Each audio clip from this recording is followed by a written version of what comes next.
Hey guys, what's going on? It's your boy, the Mad Geiger, and up here today with a bit of a rant, really.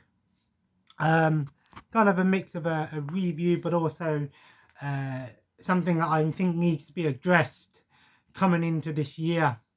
And that is, wow, what a disappointment. No excuse for this kind of thing. So recently I started playing Serious Sam 4 on the Xbox Series X. Now, I'm going to start by saying I like the Serious Sam games. They're monotonous but stupid fun. It's just blasting your way through tons of enemies, going through pre-rendered levels and tons of enemies, and just making Dynasty Warriors as a first-person shooter. Games like Doom or Painkiller, those sort of first-person shooters. Just stupid fun, right? I played the other three games last year on the PS4, the HD collection. And when I seen that the fourth game was on the Game Pass on the Xbox, I was like, oh, that's pretty cool. I'm going to check this out. And, I'll start off by saying that there are some nice things about the game. It still feels like Serious Sam. It feels like Serious Sam 3. There's some new upgrade systems. You can level up you can get skill points and get different abilities for your character. And obviously there is a story to the game, but I've been skipping the cutscenes. Honestly, I don't really care for the story. It has a story, but there are certain games that I don't care about the story. There's only certain games that I'll, watch the cutscenes for. Um, and it's still fun, and there's some like gadgets you can get. You can get new gadgets and abilities, and there's like side missions you can do which take you on a different path. It's still got that charm of Serious Sam. The lots of Easter eggs and references and pop culture references. You can change between skins in the map. You can have some pretty stupid skins, like you can go around as a skeleton or as an old lady, which is pretty funny, running around with an old lady with a giant fucking shotgun blowing up aliens and vampires and monsters. It's a game that doesn't take itself too seriously.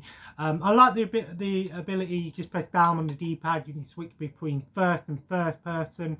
I actually played this Serious Sam in third person. I think it because of the scope of the levels and how open they are. I think playing in third person helps that a lot, but you don't have to.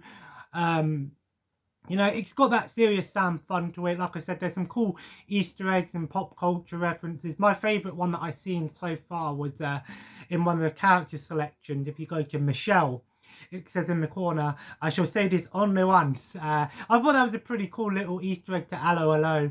So you can tell that the developers of this game definitely had a lot of fun with this one. They just took themselves not too seriously and had a pretty fun game.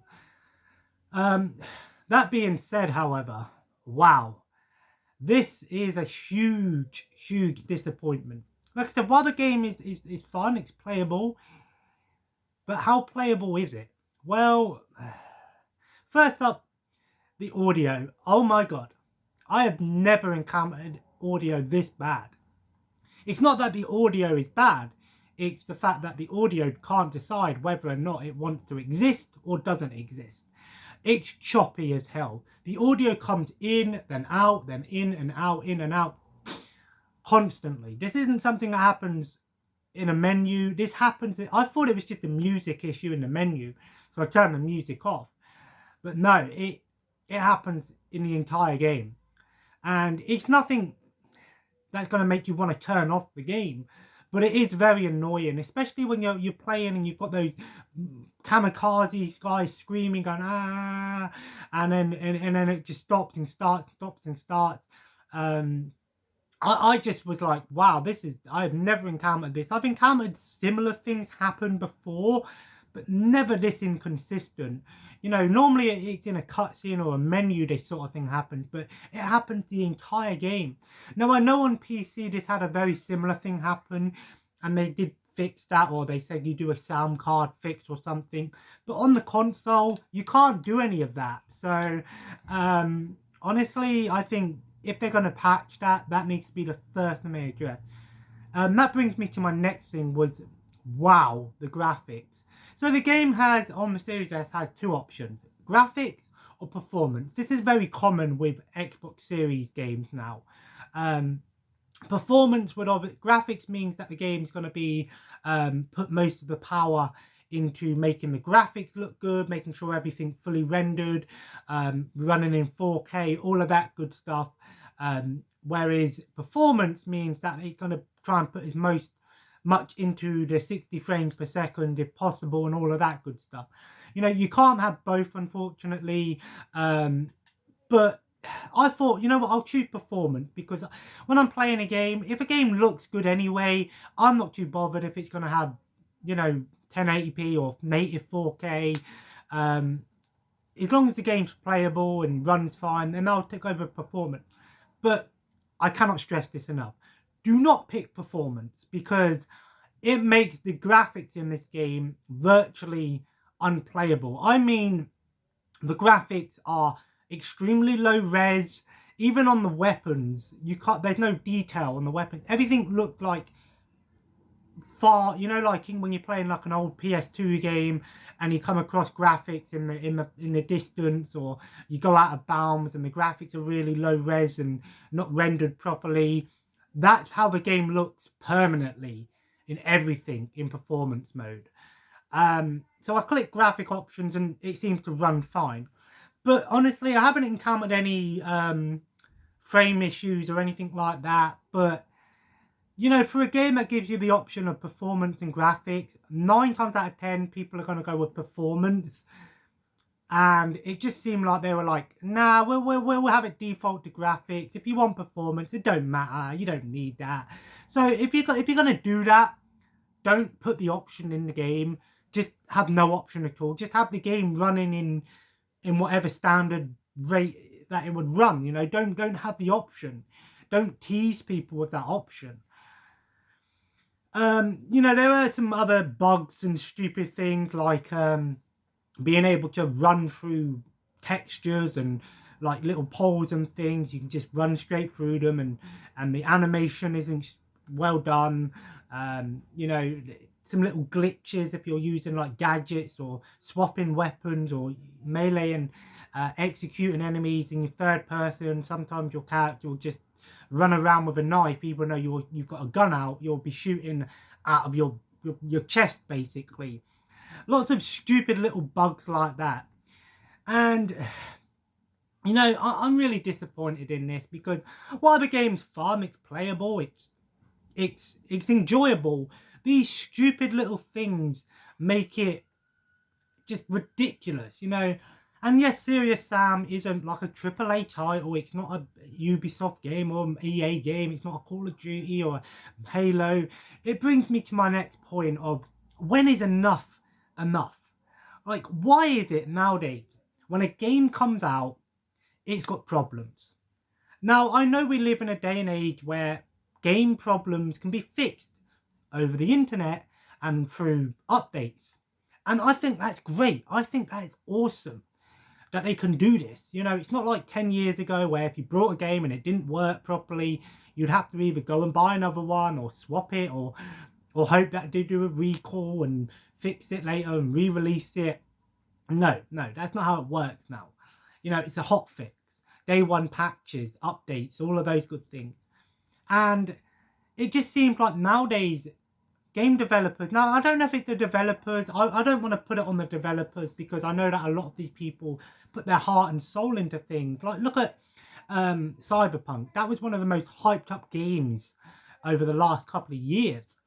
And, you know, of course, CD Projekt Red brought us some amazing games, like The Witcher 3, of course, one of the best games of all time, in my opinion. And, you know, a lot of people were excited for Cyberpunk, but when they kept pushing it back, they started getting death threats, and they had a lot of pressure on them, and they basically released a game that wasn't meant for the PlayStation 4 and Xbox One. It was meant for the next generation, and we still haven't got the next gen version of the game yet. Now, of course, there's been updates and patches and things like that. Look at the GTA trilogy. That game was a game that a lot of people were very excited about, come out, and it's horrendously bad. And it just seemed like whoever's doing this, whoever's in charge is like, put this game out because we know people are going to buy it. It don't matter. We can fix it in 2 months' time. We've got the money from them. And this is why I think companies like GameStop, first party, big game companies, that shops are losing money. And why they're shutting down. Because I'll be honest with you, I think a lot of people are becoming wise to this problem and not pre-ordering games. I haven't pre-ordered a game in years, and I'm not going to, because I think pre-ordering game is ridiculous. You're basically paying for something that isn't out yet.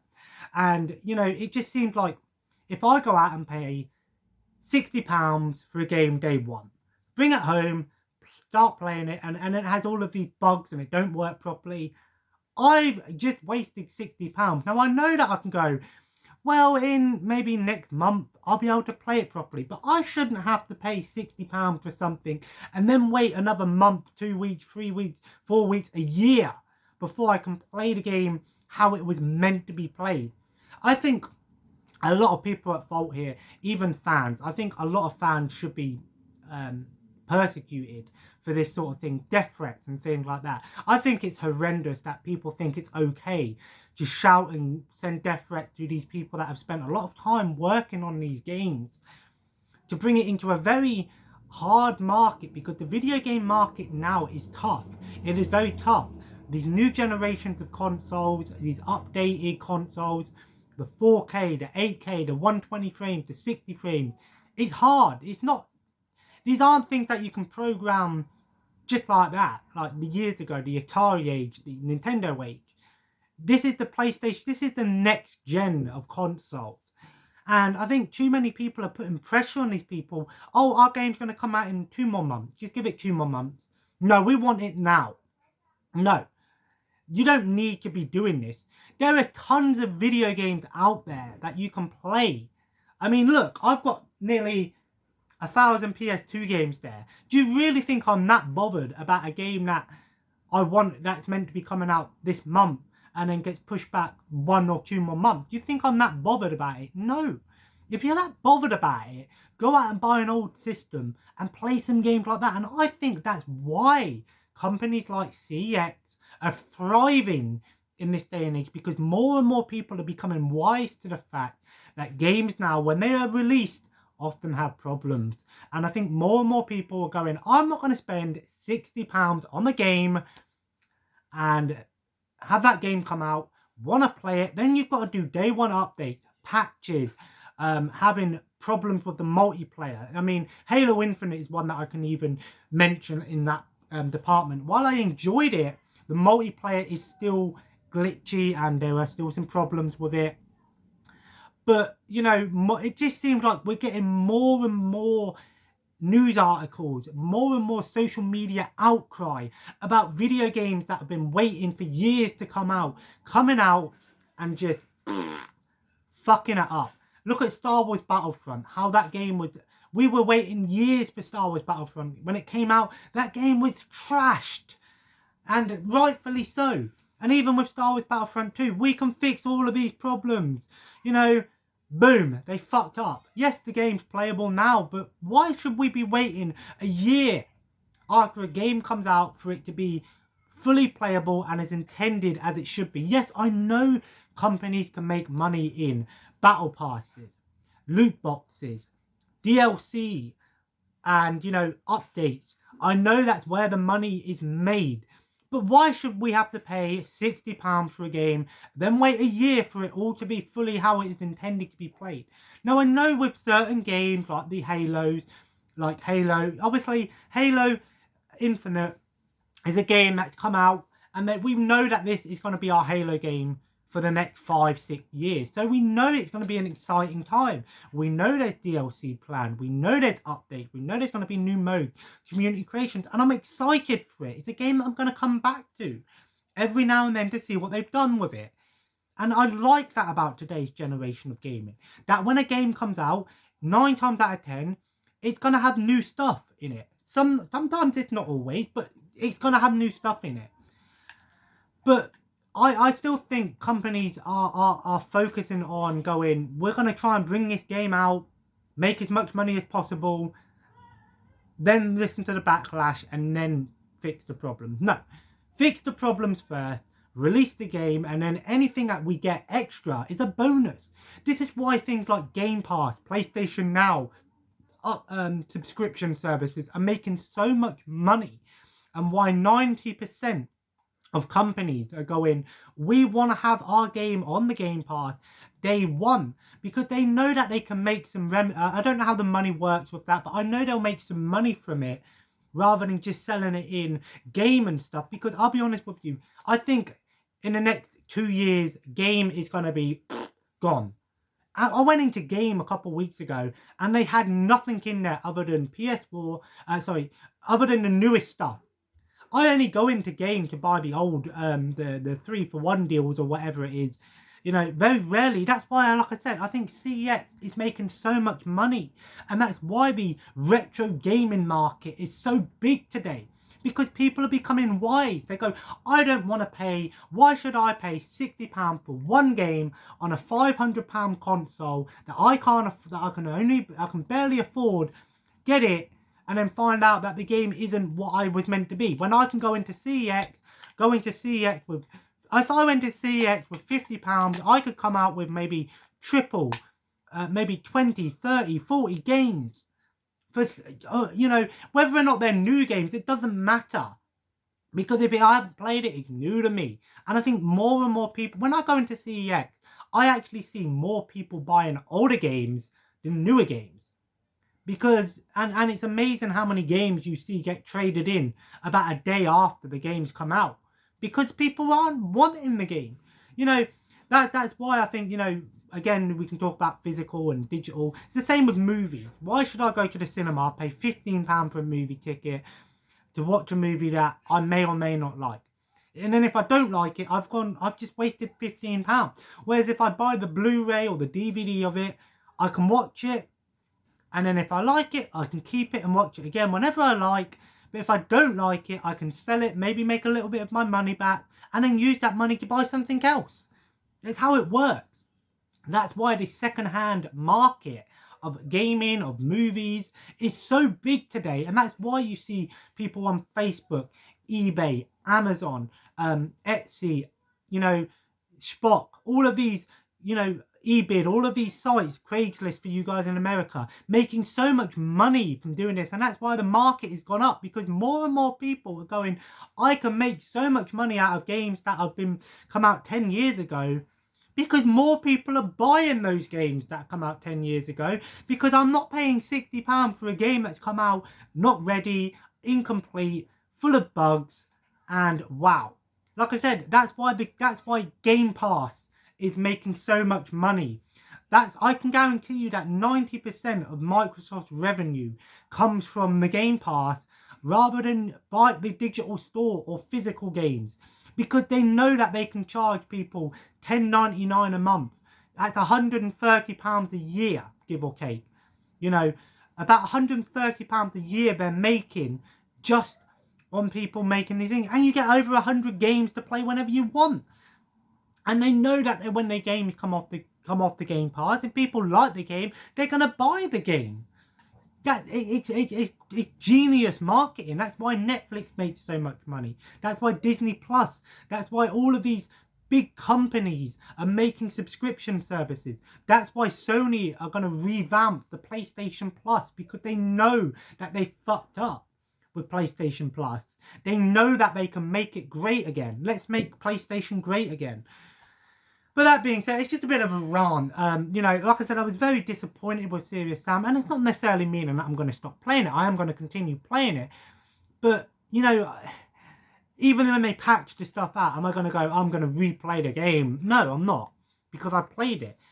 You know, yes, we might get updates. The game has co-op and all of this stuff. It might be a game that I go back to and play. But I just wanted to share this with you. And I think, let me know what you guys think of this. I think that the gaming market is in a decent state, but it still is in a state of emergency. And I think that people need to start realizing and going, okay, if a game's not going to come out on time, let's look at that as a good thing, because it means that Halo was a great example. Halo Infinite was shown off over a year ago. People hated it. hated it. Said it did not look like a next-gen game. It just felt like Halo 4 again. The game was fixed over a year later. Game came out over Christmas. And it's one of the best Halo games I've played since Halo Reach. I think it was an amazing game. And I'm going to do a full review on it at some point. So, you know, just patience pays off. You know, there are thousands of video games out there that you can play. You don't need to go, oh, because one's been denied for 1 month. Oh, it's the end of the world. No, just calm down. Use that 50 quid that you were saving for that new game and buy yourself something else. Buy yourself a few games. And then when you get the money, then buy it. That's why I never buy games day one anymore. And that's why I'm patient with video games. And that's why, you know, I have all of these other things. Because, you know, live and let live. But anyway, guys, I hope you enjoyed today's video. And if you did, leave a like. And of course, comment below. Let me know what you think about the gaming industry today. Do you agree with what I've said? Do you disagree? Can we agree to disagree?